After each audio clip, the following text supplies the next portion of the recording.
Assalamu alaikum once again, and welcome to the Traveler's Prayer, the podcast that aims to explore the behind-the-scenes tales of some of the most notable Islamic events. And the man behind some of these events is Rehan Iqbal. Say hello, Rehan.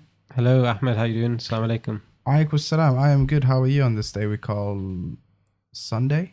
Sunday. Yeah. I thought that was like a thing we weren't going to address what day we were shooting these things on, but there you go. People have now figured out that we're shooting on a Sunday. It's good, man. It's the Lord's Day, like every day. The Lord's Day, the Sabbath according to our Abrahamic faith brothers. Yeah. How do you feel on this day? I'm feeling good. The night is younger than usual today.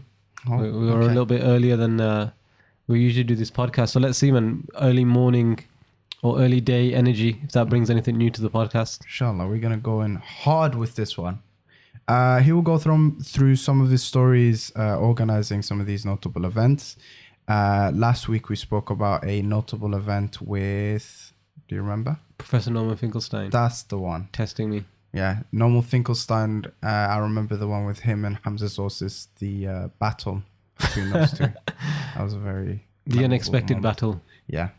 But today we're going to discuss a tour that spanned across 2 years with events taking place on New Year's Eve 2010 and New Year's Day 2011.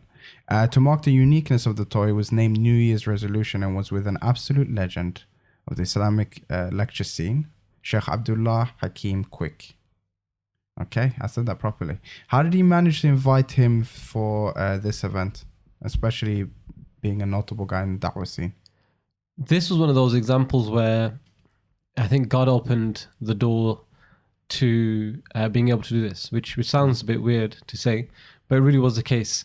Of course, being in this space, everyone knows what a big legend of Shaykh Abdullah Hakim Quick is. Yeah.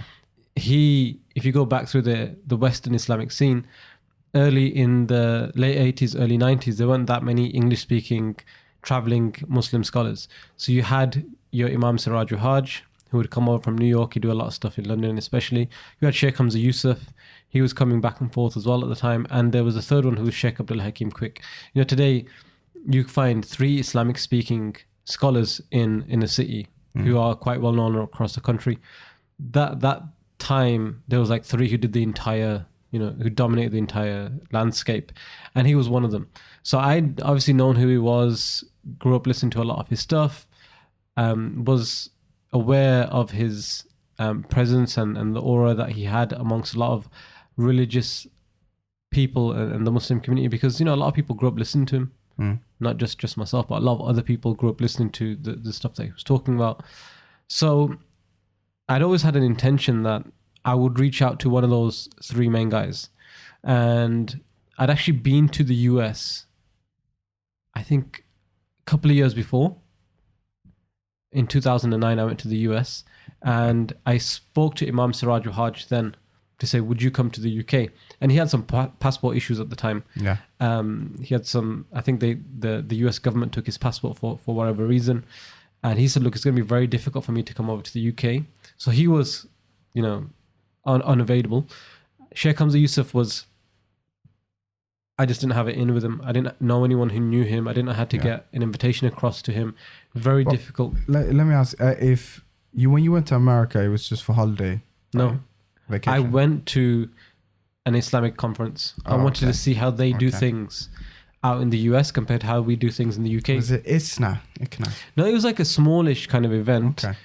In retrospect, at the time, this was an event where they had advertised Imam Sirajul Hajj was going to be there, Sheikh Hamza Yusuf was going to be there, Imam Zaid Shakir was going to be there, Sheikh Yasir Qadi was going to be there, Sheikh Faraz Rabbani was there. They had like other Sheikh Mohammed Ninawi was there. They had like nasheed artists from the US. So from the UK, I was like, this must be a really, really big deal because they've got all these big names. Star-studded event. Yeah. In 2009, they had all the biggest names that they could possibly have at that stage. So, but when I went, I realized quickly it was a relatively low-key event. They had like a couple of thousand people, whereas ISNA and ICNA, they have like 40,000 odd people. So for whatever reason, when I went out to the States, or before I was going out to the States, I thought it would be a very Americanized setup. So, when you watch something like wrestling, and, everyone's coming out to music and there's like tasers and smoke and all that kind of stuff. There's a bit ad breaks and all that kind of stuff. And I thought it was going to be like that. I thought it was going to be really high high production value, and they're really going to go all American on it. And it was very similar to like the UK events. You know, a sheikh comes on the stage and introduced by a brother, and he does his speech and he goes off and all that kind of stuff. So it wasn't quite what I was expecting, but it is what it is. So yeah, I didn't have it in with Shaykh Hamza Yusuf. I didn't know anyone who could invite him across. So I thought, well, let me try Shaykh Abdullah Hakim quick. Yeah. And let me see if I can get in touch with him. And I knew a brother who knew him in Toronto, because that's where he's from, Toronto, Canada. And so I messaged the brother. I said, look, can you ask him? And either ask him for an email address or a contact phone number, or just say to him, look, there's a guy from the UK who wants to invite you over to the UK for a tour. So I reached out to the brother. He said, yeah, I'm going to see him at Jummah Khutbah and I'll ask him.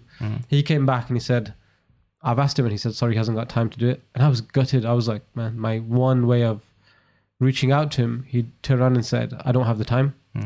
So I thought, well, that's it. The dreams, you know, disappeared, destroyed. No word of a lie. 24 hours later, a brother who I was connected with on Facebook put up a status saying, I'm hosting Shaykh Abdullah Hakim Quick in December, and I've got a couple of days spare on his schedule. Does anyone want to pick those up?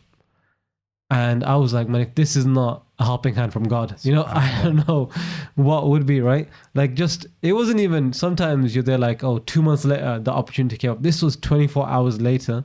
Maybe I made like a special dua in my prayer or something, or God heard my innermost thoughts and thought, you know, let's take it easy on this guy.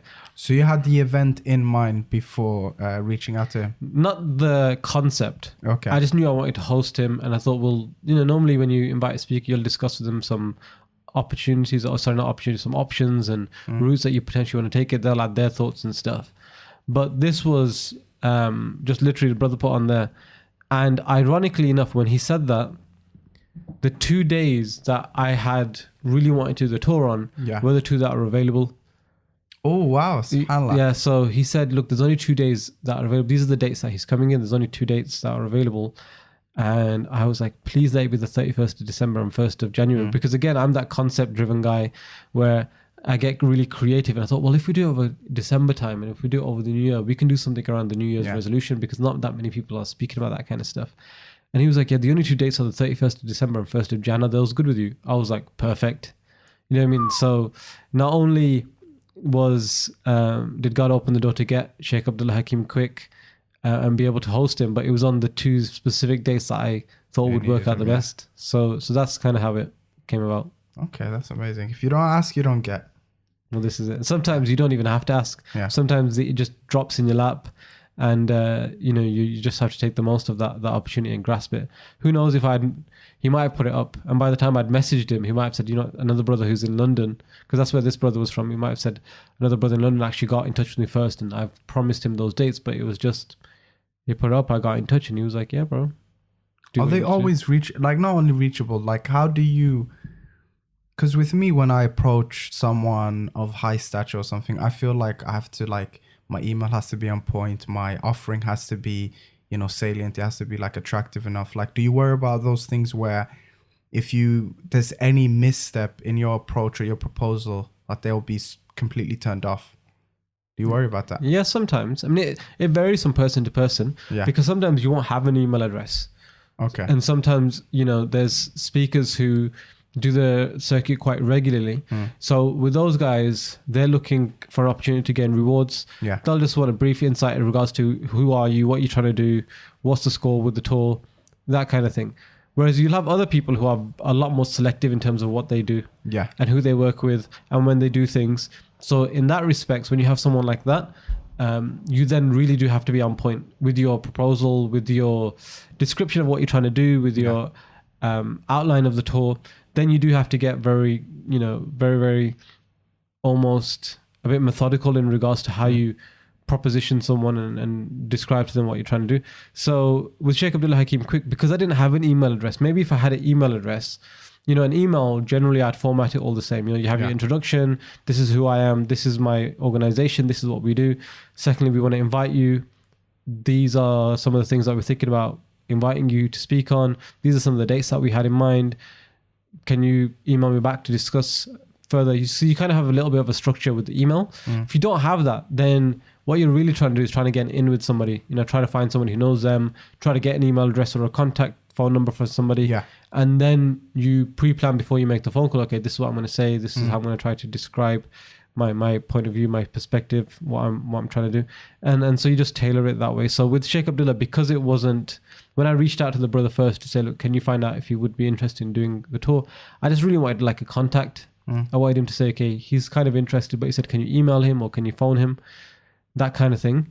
But when so the second way where the brother put on Facebook, I've already booked him, he's already in the country, then it's not too much of a thing where you have to, everything has to be perfect and everything has to be presented in a specific way. Because what the brother was saying was, I've paid for him to be here between X date and X date. There's 2 dates free. We're obviously not going to let those 2 days go for free.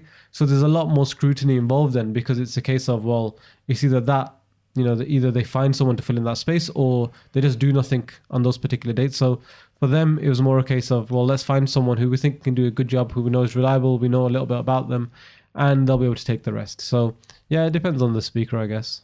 Okay. Because I was thinking, I've not for anything like that, but just because I do video and I've been approached for services where people, when they propose something to you, it's never out front. They're always like, I have an exciting project, or they just start off with a hello. So they're looking for rapport before they give the offering. And I found most of the times the people that do that are always stringing you along. Like there's nothing worthwhile at the end of it. So with you, you were straight to the point. You let them know exactly what you need from them and what they could get from you.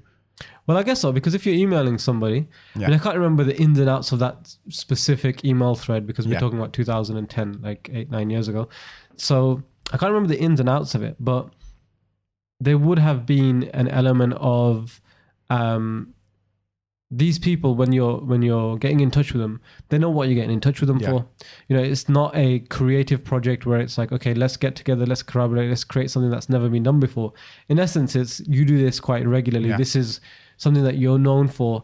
I'm organizing a potential avenue for you to speak to more people and spread the message to more people. So let's connect and let's try to make it happen. Whereas if it becomes a thing of, well, let's create something together in a space that maybe necessarily that person isn't interested in or isn't doing anyway, then you almost have to convince them. You have to give them an argument for them to get involved. Whereas this was, you're doing dawah work, you're spreading the word of God.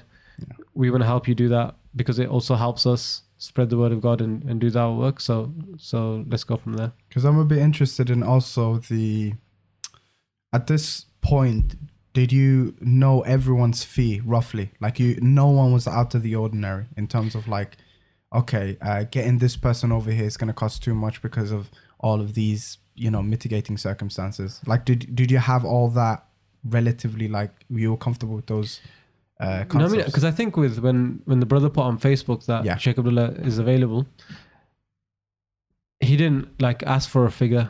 He didn't put X amount, because you never know. Like, it's very easy to stand there and say, this is how much, I should pay a person, this is how much I should offer.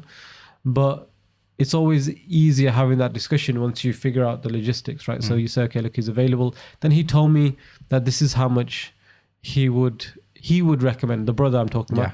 He said, this is what I would recommend paying Shaykh Abdullah. So I don't know whether Shaykh Abdullah told him that this is what I need to be able to facilitate the fact that I'm away from my family and my home and whatever else I do for income generating. So to replenish that amount, this is what I asked. Or whether the brother himself was like, Shaykh Abdullah's not going to ask you for any money, so I think you should give him X amount. I never had that discussion, but he just kind of said, this is what I recommend you should give. And I went back and I said, this is what I can afford. And it kind of worked out. He was like, that's cool. That's fine. I was like, yeah, I can do that. Like we've discussed before, money for me has never been an issue. Everyone deserves to be paid. Yeah, 100%, So I was perfectly fine with that. But I didn't know how that was relative to somebody else's. Yeah. Do you know what I mean? I didn't know whether, does X person charge X amount yet? And does this I was just assuming, because now you've done a few tours, like not just their fee, but like what's logistically, how viable is it to get them there? But you already said someone already booked them. Exactly. So he's already in the country. There's no flights involved. Yeah. So that obviously makes things easier when someone's suggesting paying someone X amount, because you've just saved on flight fees. So you're like, well, I don't have to do that, don't have to pay that. So yeah, I can give them a little bit extra that I would have paid on flights. And sometimes when I'm speaking to other people that I've hosted, you've been to my house, right? My house isn't like a like a mansion, but it's also not like a ghetto kind of place. So I'll say to people, look, I can put you in a hotel. However, I'd rather give you the money. Rather than pay like a hotel 120 quid, I'd rather be able to put that money aside and pay you, because you're the one who really deserves the money, not the hotel, for the fact that you're doing all this work, right? So rather than that, why don't you stay at my place, or why don't you stay at this other brother's place who actually does have a mansion and his house is empty, and it's going to be you and him, and he can take care of you, and he can take care of breakfast and lunch, and he can drive you around if you need to grab a couple of pieces. I'd much rather do that than put you in a hotel, than pay them £120 and then have to go back and forth. There's nobody there that there's very little communication that we can do between us there. But every speaker is kind of different. Some people are like, actually it makes sense. I'd much rather be around you guys. We can have that camaraderie. We can have that banter. We can have it's the ability to be able to do whatever I want to at any time. Because if somebody's there with a car, I can just say, you know what, guys, I feel like jumping out, going somewhere, doing whatever. And other people are like, actually, I want my personal space. I'd rather lose that £100, £120 that you would give the hotel, just for the fact that I just want to be able to be with myself and my own thoughts and digest things and be away from other people for a short while. I need to, be in that clear headspace. So everyone's different from that perspective. Some people are like, yeah, whatever works easiest for everyone, and other people are like, no, I have a regimented process that I want to go through each time. I just wonder also, because you did this such a long while, even back in the day, where, booking these things like hotel rooms, like rental, nothing was that easy. It was online most of the times, or you had to call up. Like nowadays changed. How easy is it? Because now you can literally do everything, like accommodate the speaker completely through your phone. Yeah. So has that made things a lot easier for you? Like everything's quicker, everything's just a lot smoother. Yeah, what made a difference between then and now is now you have a lot more places where people, because the reviewing system online is really good now. So back in the day, people would just use the same hotels over and over and over again. Yeah. And you'd use hotels that you knew their name, right? There wasn't that many like niche places. There wasn't that many like apart hotels. There wasn't very many apartments that you could book for somebody. There wasn't as many, boutique hotels that you could book people in. It was a standard, your Ibises, your Travelodges, your Hiltons, your Radissons, the places that everyone kind of knows. So you had those kind of places and you just book over and over and over. And you wouldn't know, for example, well, is the Manchester one not as good as the other ones? Because you're not from Manchester, right? Yeah. You're just booking up based on the name of the outlet. But you don't necessarily know the ins and outs of working of that particular branch. You just book it because it's like, hey man, I just thought, it's the Radisson, what was going to go wrong? Franchise, it's a franchise, right? So it'll all be the same standards. Now what you can do is you can go online and you can see the review for that specific place where people say, actually, this hotel's okay, but there's, an apartment right across the road that's half the price. And they have people there all the time and you have more space and the checking out and in and out system is much better. And they have parking because this hotel doesn't have parking. That place does. So it enables you to hopefully have a better understanding of where you're putting someone, what's around. So it gives you a bit more of a nice oversight in regards to the landscape and what you're trying to do. And you don't necessarily have to rely on other people, because previously what you'd have to do is another friend of yours or another organizer that you'd got close with, you would say, look, what hotel should I put this person in? And they would make a recommendation based on what they think is right. And you would just go with it because it was the case. Now you can actually dig in a little bit and say, actually, you know what? That's your taste and what you like, and it's convenient to you for someone to put someone in that space. Actually, I want to have a place that's closer to my house so I can go back and forth if they need me to. Exactly. I'd rather them be in a place where there's a swimming pool, for example, if people like to be active like that. Like Norman Finkelstein, one of the things he asked when he came on the tour was, I want to go swimming. I like swimming. So we'd find a place that was kind of relatively close to to a swimming pool. Other people are like, well, I don't need all that stuff. I'd rather have like a living room space. If I know a lot of people in Birmingham and I'm on tour with you in Birmingham, I want to have a place where I can bring everyone and we can chill out in like a living room space rather than just a hotel where there's like a bed and that's it.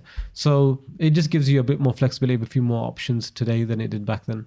Okay, that makes sense. That getting off that tangent, because I was actually really curious about that logistic stuff. This event was 1 month after the tour that you did with Professor Norman Finkelstein, and that was 1 month from the Strangers tour. So that's like 3 big tours in like 3 months. Like how was that? Like now, how is the headache level now? Well, if you know me, I'm super organized. Maybe not super organized. That's the wrong word to use. I find it very easy to compartmentalize stuff. And I'm able to say, okay, that's happening on that day, so I need to put that much energy there. And then this happening, that I can prioritize, I can shift things around in my mind. I can pick things up, drop things off, depending on what I need to at that particular stage. And I try to make the very most of my time. So I allocate time during the week, during the day, and I say, okay, I'm going to do this at this point. I'm going to do that at that point. And again, I'm not super duper organized from a perspective where people are going to sit there and think I have, all my papers are aligned in a certain way, and I have books where I write stuff down, and But you know how much energy or how much effort to put forward instead of nothing catching you by surprise. Yeah, exactly. So I know that for the Shaykh Abdullah Hakim quick thing, okay, I'm working with this organization, that organization, they're hosting. Well, those I might need a little less effort. With the Norman Finkelstein one, I might need a little bit more effort. With the Strangers tour, I might need a lot more effort. There's a certain Islamic society that I'm working with on the first day. They can take things, they can run with the ball. There's another one where I'm going to have to give them a little bit more help, a little bit more promotional effort there.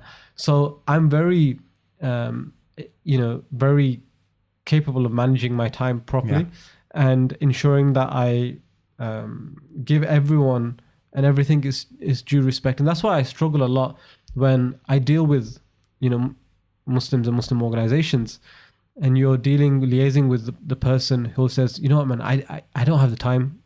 Or you'll message them and say, how's things going? Oh, I've been really busy. I'm like, there's nothing in life that you have more than time. There's no other thing that we have. And they'll be like, yeah, bro, worries, I'm working and I'm trying to juggle these two things. And I'm like, well, I'm also working. And I'm also, you're looking after one event. I'm doing like 6 on this one particular tour. I also have, a wife and a kid. I also do X, Y, and Z on the side. And I've still got time to, pick up these little bits and pieces. So, where are you saying that you don't have the time? I can understand you saying, okay, I'm not prioritizing it enough. Yeah. Then I can deal with something. That sounds, believable. Yeah, exactly. That's a bit more like, okay, so can we hand responsibility over to somebody else who has the time to prioritize this?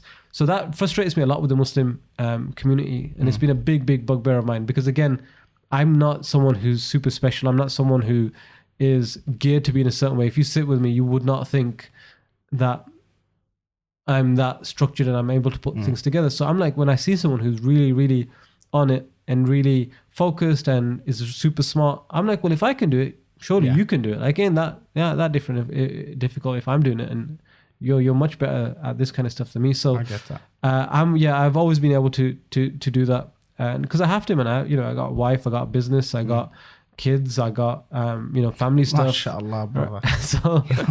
So if you're trying to do all those things, then I'm trying to do the dawah thing on the side. I'm trying to I have my own interests, I have friends and all that kind of stuff that I'm always chilling out with. So you have to be able to organize yourself properly. Yeah. If you're going to do all those things, the worst case scenario is you pick up all these things and then you start neglecting one thing. That's the worst part.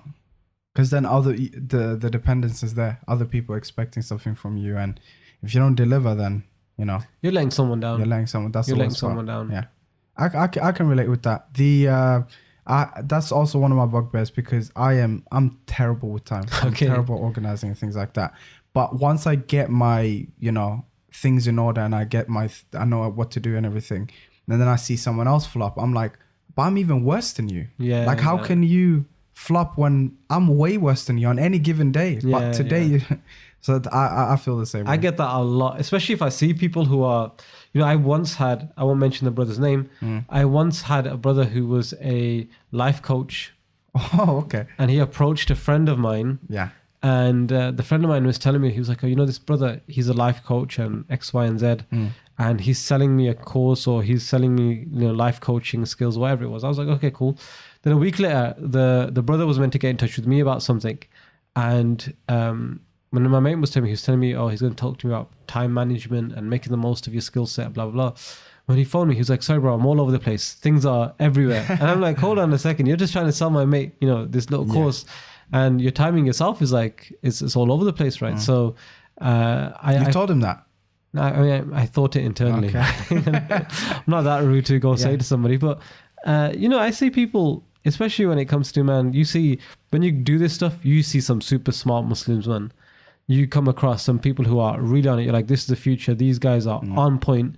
And when they drop the ball on a really basic thing, and they'll blame time. Yeah. I can understand everyone has things that stops them doing whatever they want to do, but don't blame time, man. Yeah.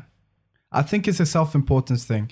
If you have no time to spare, that means you're a really important person that has to, where everyone requires your time. So if you say, I'm too busy to do this, it's like, oh, okay, this is a big deal. Like, he has so much things to do in his life that, he has no time for me. And then I think that's a huge part of it. I think and the other thing as well, sometimes because I'm like hyper connected, right? And I'm usually organizing things with people that I've been introduced to. So let's say, for example, I'm dealing with a Birmingham Islamic Society president this year. The only reason I know him is because I know the president from last year and I know the president from the year before, right? So it's like a chain, like a domino effect. I know that person, so he knows that person, so he knows that person. So sometimes what'll happen is I'll message someone and say, bro, how's things going? Oh, I've been super busy. I'm really sorry. I've not had the time, blah, blah, blah. And then a guy will be like, oh yeah, we went to the cinemas yesterday to watch a movie for 2.5 hours. Yeah. Right? And I'm like, okay, so you know what I mean? You had the time, you just did something else. So at least confess. We all do those things. We all prioritize something, but don't turn around afterwards and say, it's because I've got so many things going on that are all super duper important. I just didn't have the time. It's like, you had the time. You chose something else. That's okay. Yeah. Just tell me about it. Yeah. Do you cut those people off or do you find ways around it? It depends on how bad it is. Yeah. Because if it continuously happens, then your reputation gets... if it's a real big drop of the ball. Yeah. And you then find out that, basically they messed up on purpose. Not on purpose.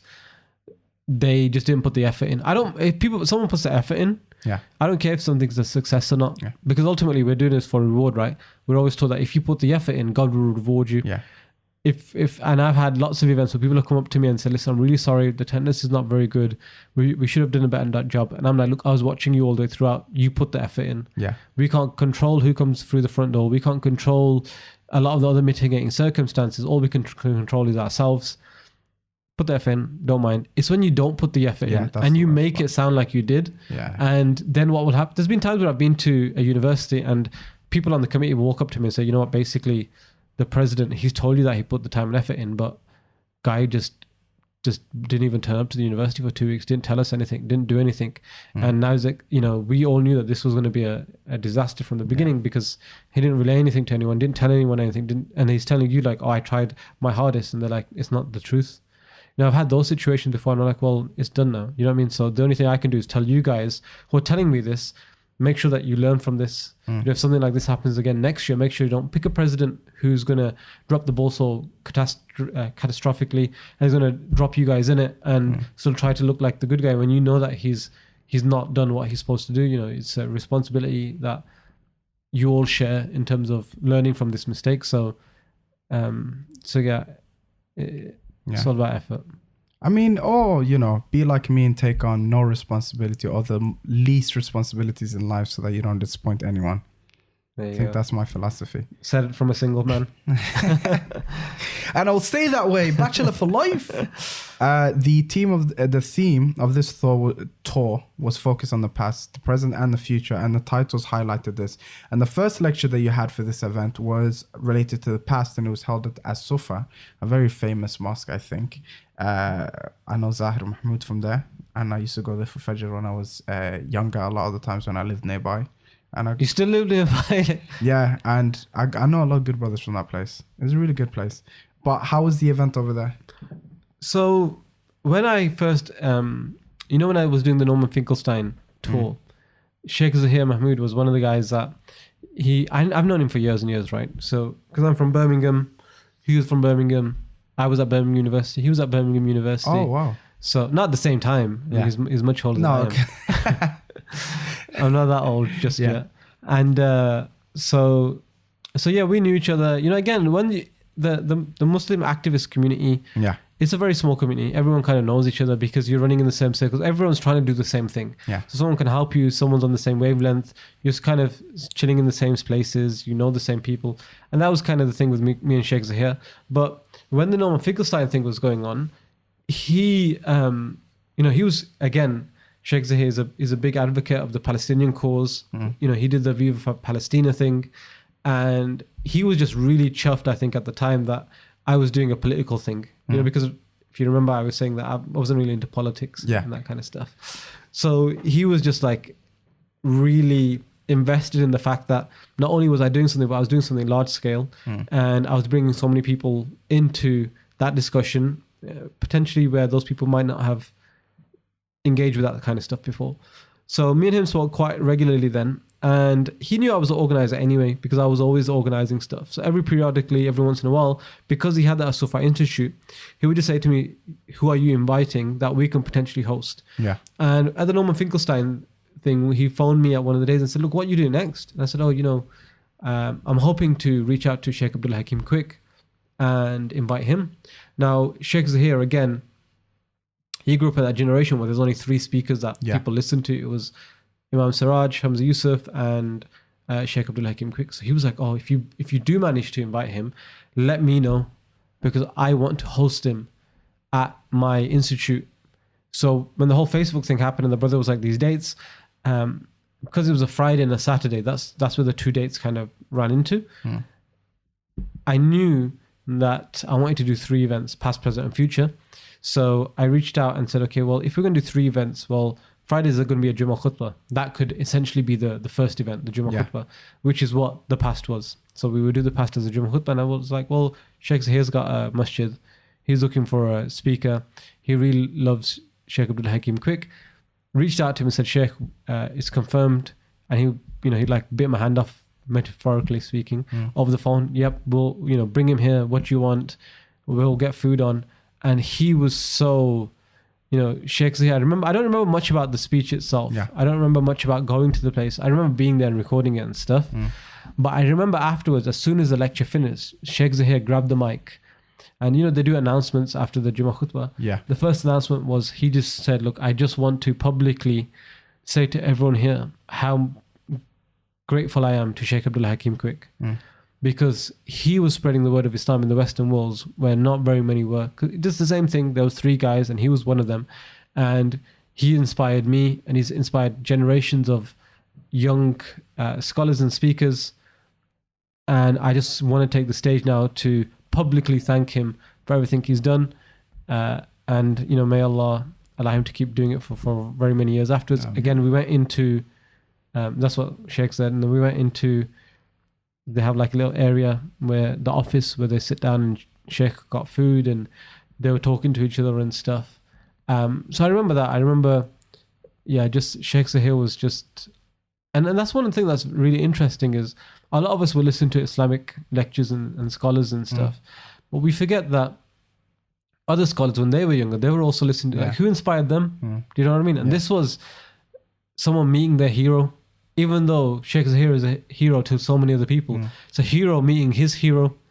And just in that dynamic, it's really cool because, and I'm pretty sure Shaykh Zahir might not like me saying this, but you could almost see like the awe in his face of meeting someone that he really looked up to, which is a surreal thing because usually he's the role model. Yeah. But this time he was the one who was looking up to his role model. It was just very interesting seeing that dynamic and just seeing how he interacted with that kind of stuff. Because normally when you meet Shaykh Zahir, people are asking him questions all the time. What's your opinion on this? What do you think about this, Shaykh? Give me some advice on this. But this time it was him doing it the other way around. And a lot of people don't get to see that. A lot of people don't see that place of where one scholar is really asking another scholar who's a more senior scholar for their advice, their opinions, showing them a lot of respect, showing them, how they themselves would like to be treated. Because a Shaykh sometimes a Muslim scholar, when they'll go around to other mosques and other places, they're probably not treated as well, and they're not shown as much respect as they probably deserve to be shown. But when it's a scholar themselves organizing for another scholar, he's going to make sure everything's on point. Do you know what I mean? So even though it's a Jummah khutbah and they have all their stuff that they do on a normal Friday, he had 2 or 3 guys who he was making sure, like, make sure the food's in at this time, make sure that everything's out make sure this is done like this, make sure that's done like that. And he's on those guys, making sure everything's right, because he would hope that if someone invited him, he'd do the same. So that was really cool to be able to see that. Okay, that's interesting. What was the lecture focused on? In the past. No, but specifically, what part of the past? So no, it was about, because it was New Year's, and everyone says, okay, I've got a New Year's resolution. What's your New Year's resolution going to be, right? So it's about, what we said was, well, let's talk about 3 different spheres. Yeah. One is your past and mistakes that you potentially could have made in the past, or you might have made in the past. Well, they're in the past. Or just the concept of the past. The concept of the past, what the past means from an Islamic perspective. And if you've done good, well, you can't just rely on the good deeds that you've done in the past. If you mess up today and tomorrow, it's about, improving where you were yesterday. So that's what the past was about. Okay. The present, of course, was, your time right now, what you're doing with your time right now. And the future was like, where you're going to be tomorrow. The future, when you pass away, how is that going to be impacted by what you do next? So it's more inspirational. Yeah. Okay, I like that perspective. The next one was the present, of course. That was held on the same day as the past, but in the evening at Al-Rahma, which is another mosque that I used to frequent back in the day, but that's a bit too far. But one of the Somali mosques that still does it till this day. Do you think they bought their mosque, by the way? I don't know, man. That whole place it's like a center. You go inside, there's like a restaurant in there and the bookshop in there. Yeah. There was a gym in the corner one time. Yeah. Yeah. They don't mess about, man. They're like, come to pray for Fajr, you don't need to leave. Yeah. You held all the events on this tour in mosques and not universities. Why was that? Well, because the holiday period, all the universities are closed. Oh, it was pretty simple. 31st of December, everything's going to be closed. January the 1st, everything's going to be closed. And it's hard to ticket at mosques as well. Well, we didn't ticket this. This was a free one, so we ticketed the last ones. But again, remember we talked about in the last podcast about saving up money from a previous one to pay for the next one. Oh, okay. This is what we did. Okay. So this was like, the fees wasn't too extortionate. And we were like, well, we can just put it on for free, get people in, and we'll just pay with whatever money we saved up last time. Okay. What was the turnout like in Al-Rahma Masjid? So As-Sufa was a Jummah khutbah. Yeah. So of course. it's always going to be packed out for a Jummah khutbah. One time that loads of Muslims are going to turn up in the week. But at Al-Rahma, they actually had, you remember Bashir? Yeah. Bashir, yeah. So he was organizing the December conference for Al-Rahma Mosque. Oh, okay. So he was like really linked up with that mosque, right? Like he was very connected with the Somali community in general. I mean, it's our birthright. That mosque belongs to all Somalis. All Somalis, right? So you have a stake in there from when you were born. And he basically went to the management because he was quite active anyway. He would help them with a lot of stuff, and he'd do a lot of youth-based stuff there. So he said, look, I want to do a conference, like a winter conference. And he reached out to me while he was organizing the conference and said, do you have any speakers? Because of course me and Bash knew each other from Birmingham University. He said, look, do you know any speakers, or are you inviting any speakers at that time of the year? And when he asked me, when he reached out to me, I was like, no, I'm not bringing anybody. And when the Facebook thing happened and the brother put it on, probably about a month and a half later, I reached out to Bashir straight away, because his conference, again, this is the way that, it's crazy sometimes how God aligns things, right?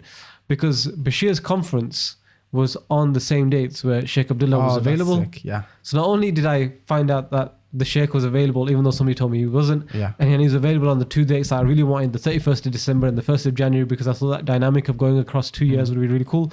But then it happened to be that Bashir, who'd asked me previously, who's in Birmingham, right? Imagine if Bashir was doing something in Leicester. I'd have been like, man, I'm in Birmingham, I got to travel to Leicester. He was like, oh, it's just down the road from As-Sufa, right? So he said, look, I'm doing the conference. And I said, look, I've got Shaykh Abdullah Hakim quick. Have you got any space on Friday night? He goes, we're looking for a headliner on the conference. This would be perfect. And so that's kind of what happened. Al-Rahma was packed out. So it was like a 7 people conference. Had like 1,000 odd people there. Really, really well attended. I think it's probably because it was the first time that they did something like that, a big conference. But I told Bashir straight, I said, look, my tour is focused on the past, the present, and the future. His conference was just like a winter conference where everyone was talking about specific things. And I said, we're going to come in and we're going to do the present, because this is, it's New Year's Eve. Yeah. We're going to be talking about what are you doing with your time today? What are you going to be doing this evening when you're going? That doesn't conflict with what you're doing, right? Because if he was doing a conference based on a particular theme of like heaven and hell, for example, it wouldn't work. It wouldn't work because we're talking about something else. and you can loosely tie it, but sometimes people get a bit awkward about that kind of thing. He was like, nope, do whatever you want to. So that really worked out from our perspective, that we already had, again, Sheikh Zahir from Asufa was like, well, it's a Friday. We're always looking for khatibs on Friday. And I really looked up to Shaykh Abdullah Hakim quick. Anyway, that was really easy to place. Then Bashir was like, I need a speaker for Friday night. So all of a sudden, not only is the speaker available on the dates that I want, but I've got 2 places I want to host him on the same day. So that hassle was taken away as well. So that was really cool. Okay, that's cool. Was that event as inspiring? Do you think the Somali community resonated with what Shaykh Abdullah Hakim Cook said?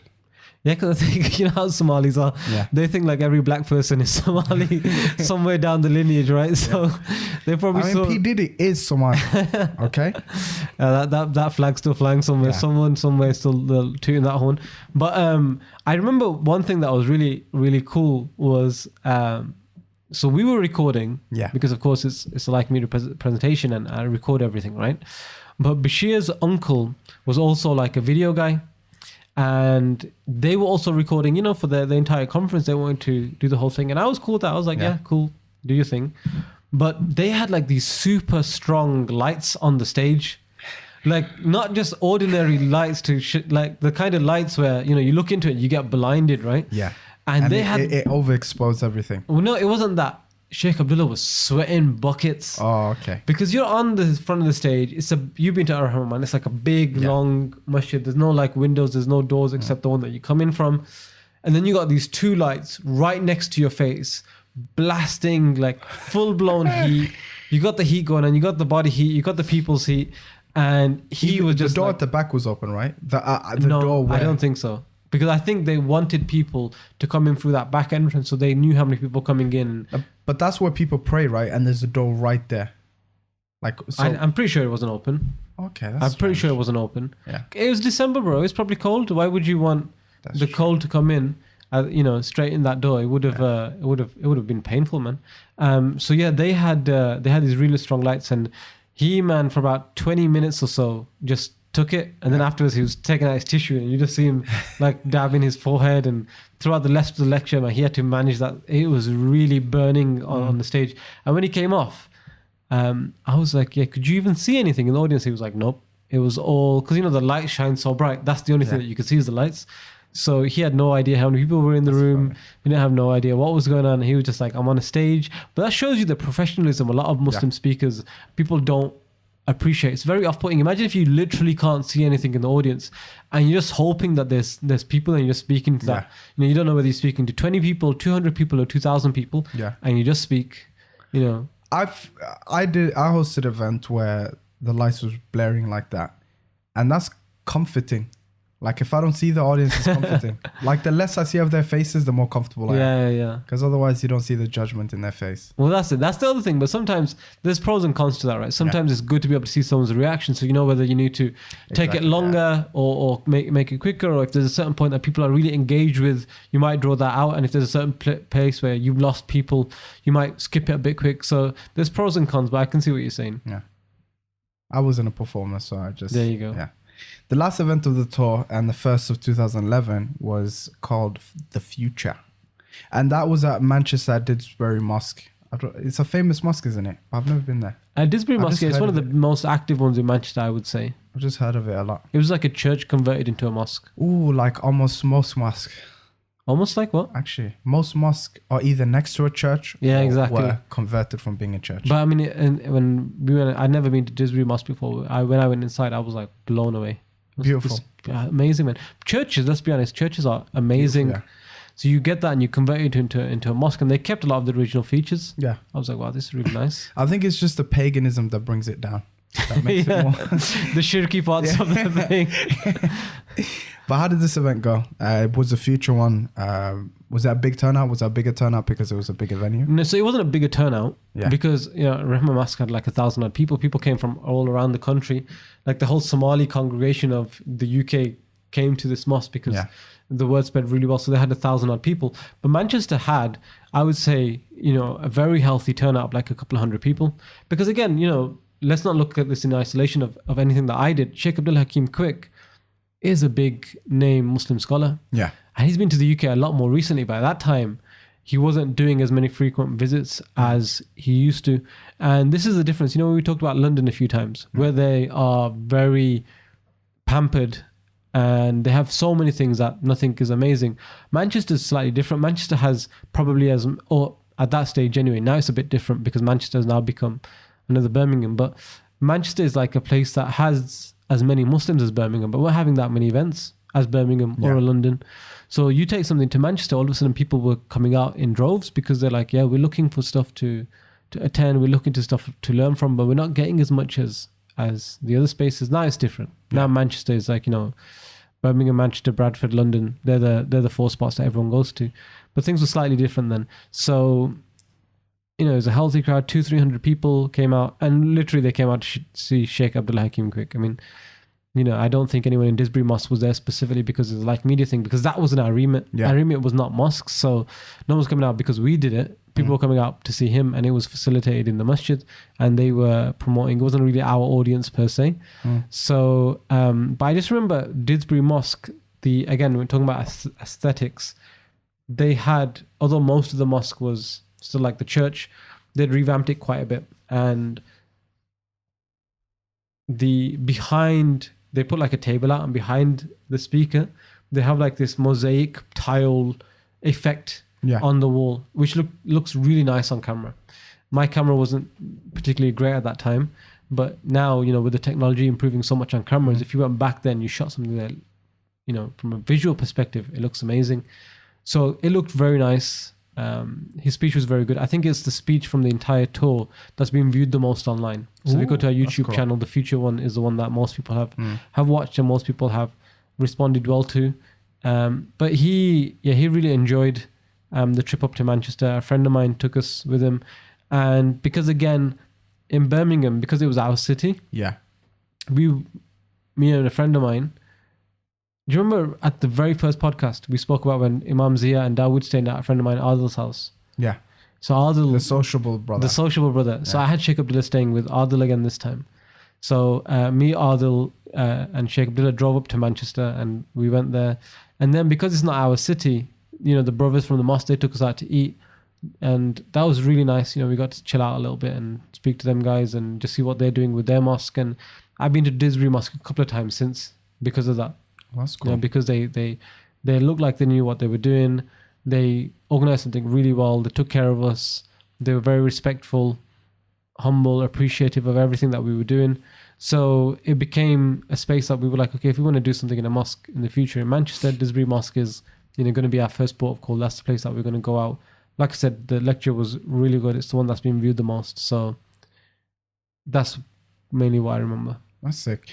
In terms of you spending time with the Sheikh, how was those moments? Like the trips and like how were they?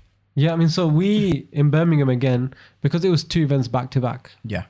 We didn't really speak much before then, but because he was already here with somebody else in London, we I went down to London myself because my sister lives quite close to, it wasn't in London, they were in Slough, and my sister lives in Slough. So I was like, oh, I've got an idea. What I'll do is I'll go down to my sister's house, and then I'll go grab Shaykh Abdullah, and then we'll catch the train up to Birmingham. Yeah. And then Adil will pick us up, and then, you know, we'll go from there. So on the train up from London, we spoke a lot, but it was mainly to do with me getting him, because I hadn't invited him directly myself. I'd managed to be able to host him through somebody else. So he didn't know too much about who we were, what we were about. He just knew, okay, these are the 3 topics I'm going to speak about. I'm going with this organization called Like Media. Again, we were relatively new, right? We'd only been going properly since 2009. How many people are going to know us? And we only operate in universities. So if you're outside of that scope, your knowledge of us is going to be very limited. So when we caught the train, we were talking, and he was like, okay, tell me a little bit about yourself. I told him who we are, what we're trying to do. He was really impressed with the Norman Finkelstein thing. He was like, you just had Norman Finkelstein. I was like, yeah, we just had Norman Finkelstein. He was like, wow, you know, he was very interested in all, you know, what we were discussing, all that kind of stuff. So he was very much engaged what we were doing. He was talking to me a lot of Shaykh Abdullah. He'd been around the scene for a very long time.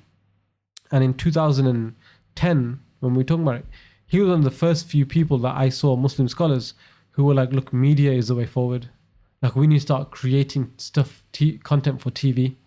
We need to, go out to our countries, Muslim countries, and pick out the stories from there, because there's a lot of stories that Muslims don't know of. Yeah. We have a very rich culture.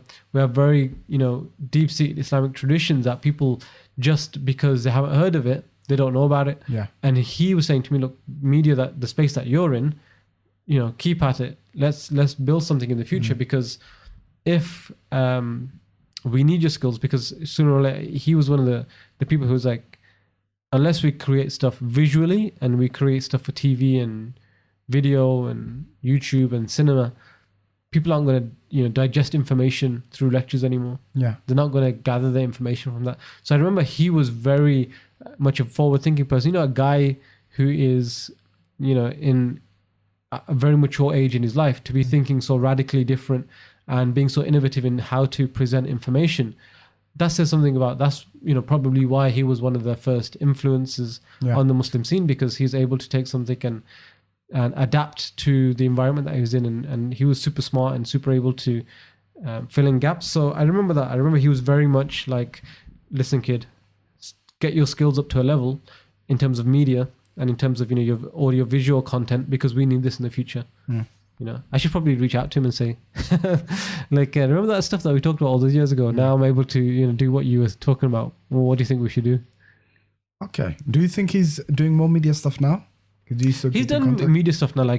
He has a course with Al Maghrib, because now, in recent years, he's become an Al Maghrib instructor, and he has courses on Islamic history, and he's gone to Islamic countries and shot footage. Oh, that's cool. He's gone and shot actual footage. So when he's doing the course, it's not just him speaking in front of the thing. It's like a company with video. So, I mean, how many Muslims organizations, are doing that? Not Do you know what I mean? So I remember Bruno was telling me that him and Shaykh Abdullah went to Islamic Spain because he's got a course on Islamic Spain. And he was like, we shot video all around Islamic Spain. And we told history and stories of, this happened here and this happened there. Yeah. So I know he's definitely done some more stuff. And I'm pretty sure he's probably looking at ways of doing even more stuff. Do you know what I mean? How did you wrap up this event with him? So we knew we had the 3 days, the 2 days and the 3 events. And then he had to get back to London because, the organizer had a couple dates already booked in for him. So we drove him back to London, or I drove him back to London. Yeah. And again, we just spoke about the need of just being more innovative, doing more stuff. I remember there was a brother who used to do Islamic Spain trips, and he wanted to, before we drove to London, he wanted to record a quick video for his organization with Shaykh Abdullah. And I had a camera, so Shaykh Abdullah was like, look, do you mind if I just speak into your camera? We'll get a nice setting somewhere. I'll speak into your camera. We can use this as promo footage for this other organization. And I was like, yeah, man. It's no, and again, if someone who's listening to this is an organizer and someone's asking for a favor, another organization, if it's not going out of your way, if it's not, selling something that's an direct competition or opposition to what you're doing, and you don't see any harm in it, then do it. You're getting rewarded, 100%. Even though it's not directly benefiting you. Help someone out. And so he was like, look, these guys are doing it. If it's a problem, then we don't have to do it. But you've got a camera. Do you mind? I was like, yeah, pulled up the camera, recorded it. The brother came to my house afterwards and picked up the footage. So, and every time you're with somebody, especially someone who's an Islamic scholar, there's always multiple ways of you getting rewards. That doesn't mean that you have to do every single one. I'm not saying regardless of what the request is, do it. But if there's opportunity for you to do it, then try it. So that's how we kind especially when it comes to ease. If it's easy for you, if it doesn't take much of your time, what have you got to lose? Exactly. Yeah. But that was an interesting event. There was a few things we could learn from there. First was always ask, make dua, and Allah will make it easy for you. A lot of the motif for a lot of these events was that as many times as you had difficult little moments, there was more moments where it was just easy for you.